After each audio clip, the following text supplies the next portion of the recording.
अध्यक्ष महाराज, एका महत्त्वाच्या विषयावर अध्यक्ष महाराज एक 10 मिनिटं मी चर्चा करायला उभा आहे।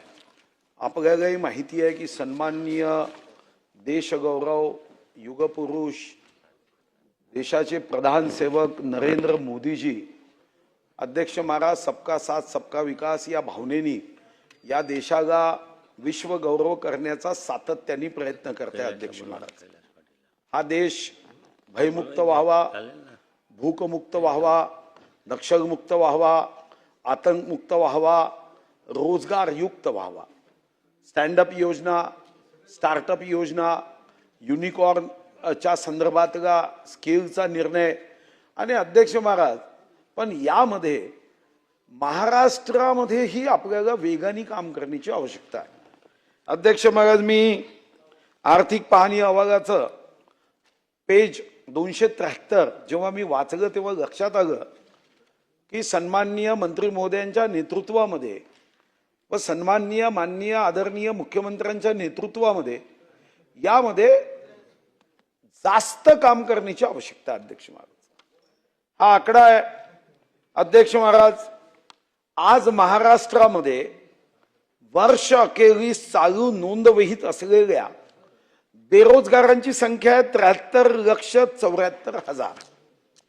आता हे खरं असू शकतं की महाराष्ट्रामध्ये 73,74,000 जे बेरोजगार आहे याच्यामध्ये अध्यक्ष महाराज काही आंशिक बेरोजगार असतात, काही स्थायी बेरोजगार असतात, काही मोसमी बेरोजगार असतात, हे मी समजू शकतो।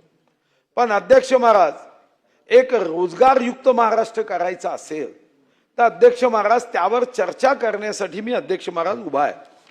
मी जेव्हा आपल्या बजेटचा विचार करतो अध्यक्ष महाराज, तेव्हा एकीकडे अध्यक्ष महाराज 73,74,000 बेरोजगार आहे, दुसरीकडे अध्यक्ष महाराज राज्यामध्ये 5 लाख कर्मचारी, शिक्षक आणि निमशासकीय कर्मचारी असा एकूण 17 लाख काही हजार हे कर्मचारी आहे। आपण या 17 लाख काही हजार कर्मचाऱ्यांसाठी यावर्षी किती खर्च करणार आहोत अध्यक्ष महाराज? 2,68,330 कोटी केलाच पाहिजे अध्यक्ष महाराज। शेवटी राज्य चालवायचं आहे, प्रशासन चालवायचं आहे, निर्णय घ्यायचे आहे। पण जेव्हा 2,68,330 कोटी खर्च करतो तर माझी साधी अपेक्षा आहे की 17 लाखासाठी जर तुम्ही 2,68,330 खर्च करता तर मग 73,74,900 बेरोजगारांसाठी तुमच्या योजनेला निधी कमी पडता कामा नये। अध्यक्ष महाराज, आज बेरोजगार तरुणांच्या मनामध्ये एक भावना आहे, इतकं उत्तम काम हे सरकार करताय न भूतो असं काम या सरकारच्या माध्यमातून सरकारचे विविध मंत्री अध्यक्ष महाराज मन लावून काम करताय, इतकं मन लावून काम करताय की अर्ध्या मंत्र्यांना तर शुगरही झाली आहे। माननीय ज्येष्ठ सदस्य आमचे सर्वांचे मार्गदर्शक माननीय सुधीर भाऊने जे काही चांगला बिल मांडला त्याबद्दल कोणाचे मनामध्ये दोमत नाही आहे, पण अजून 7 बिल बाकी आहे म्हणून जास्त बोलणार नाही आहे, फक्त मी पॉइंटेडली जवाब देतो। एक तर माननीय अध्यक्ष महोदय सर्वांना मान्य केल्या पाहिजे की केंद्रामध्ये माननीय नरेंद्र मोदी साहेबांची सरकार आणि महाराष्ट्रामध्ये माननीय देवेंद्र फडणवीस साहेबांची सरकार याने जे बेरोजगारी रोजगारीने विशेष महत्त्व दिलं आहे। पूर्वी आपल्याकडे स्किल डिपार्टमेंट न होता, नवीन स्किल डिपार्टमेंट निर्माण केला आणि ते आत्ता त्यामध्ये फार काही मी विस्तारामध्ये जात नाही, तरी आपण दरवर्षी 700-800 रोजगार मेळावे आयोजित करतो, प्रत्येक तालुक्यामध्ये अवेलेबल आहे।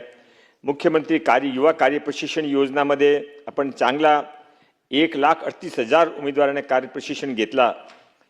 विविध कौशल्य प्रशिक्षण कार्यक्रमामध्ये आपल्या 2,135 केंद्र सुरू आहेत, यामध्ये 3,17,000 विद्यार्थी शिकत आहे। ते ग्रामीण क्षेत्रासाठी आपण आचार्य चाणक्य कौशल्य विकास केंद्र सुरू केला होता 555, त्यामध्ये 40,000 पेक्षा जास्त विद्यार्थी शिकत आहे। माननीय अध्यक्ष महोदय, डीपीसी अंतर्गत 36 जिल्ह्यामध्ये 570 प्रशिक्षण केंद्रामध्ये 45,000 उमेदवार कौशल्य प्रशिक्षण घेत आहे। मोठी लिस्ट आहे। आपण ज्या नवीन सुरू केल्या त्यामध्ये शॉर्ट टर्म कोर्सेस सुरू केले, आपण ते नवीन न्यू एज कोर्सेस सुरू केले। माननीय अध्यक्ष महोदय, माननीय सुधीर भाऊने जे काही 3 मागणी केली, एक तर ते त्यांची मागणी त्यांची सूचना होती की मुद्रा योजना आहे, स्टँडअप योजना आहे, पण मुला मुली तर बेरोजगार तर त्याचा लाभ जात नाही. तो त्यासाठी आपण एक समिती गठीत करावा. माननीय सुधीर भाऊ, माननीय अध्यक्षजी, आपण नक्की 1 महिन्याच्या आत हा आपला जे विषय आहे ते विषय लक्षात घेऊन आपण एक बेरोजगारीसाठी नोकरीसाठी एक समिती गठीत करू आणि आपण त्या समितीवर यावा असं मी आपले विनंती करतो. ते करू आपण करू. आपलं नाव घेणार, आपला विषय पण घेणार आहे. एक आपला पूर्वी आपला विषय घेऊ का? आप नंतर घेऊ. आपला सर्वांचा विषय घेणार आहे, काळजी करू नये. माननीय अध्यक्ष महोदय, ते सुधीर भाऊने एक विषय मांडला, त्यांच्या बिल आहे म्हणून ते त्यांच्या विषय पूर्वी घेतो. ते सिकॉमने परत जिवंत करावा. माननीय अध्यक्ष महोदय, चांगली सूचना आहे. आपण मी आज आमच्या विभागामार्फत आमचा विषय नाही आहे, ते सुधीर भाऊने पण मान्य केला, तरी पण उद्योग विभागाने सूचना देऊन माझी माहितीप्रमाणे महाराष्ट्रामध्ये कमीत कमी 10,000 MIDC मध्ये छोटे मोठे उद्योग किंवा असे ते अलाइड असे बंद पडलेले आहे. कमीत कमी MIDCचे मधले 2,000 पेक्षा जास्त प्लॉटमध्ये काही ना काही कन्स्ट्रक्शन आहे, पण ते 10-15 वर्षापासून बंद पडाय नाही. कमीत कमी 5,000 करोडच्या कॅपिटल बँकाचे लोन वगैरे तिथे थकीत बाकी आहे. काय होणार नाही आहे. आपण माननीय सुधीर भाऊ, आपण सिकॉमने उद्योग विभागने विनंती करू की हे जे काही आपण पूर्वी आपण रोजगार भत्ता देत होते, नंतर त्यामध्ये जास्त काही साध्य नाही झालं म्हणून आपण ते बेरोजगारचे संस्थाचे निर्माण केलं आणि त्याने आपण प्रायोरिटीवर काम देता. हा आपण एक जे आपले शिक्षित बेरोजगार आहे त्याच्यासाठी जे बंद पडलेले इंडस्ट्रीज आहे, फॅक्टरीज आहे, उद्योग आहे, त्याने आपण एक विशेष योजना माननीय मुख्यमंत्रीकडे मी सबमिट करू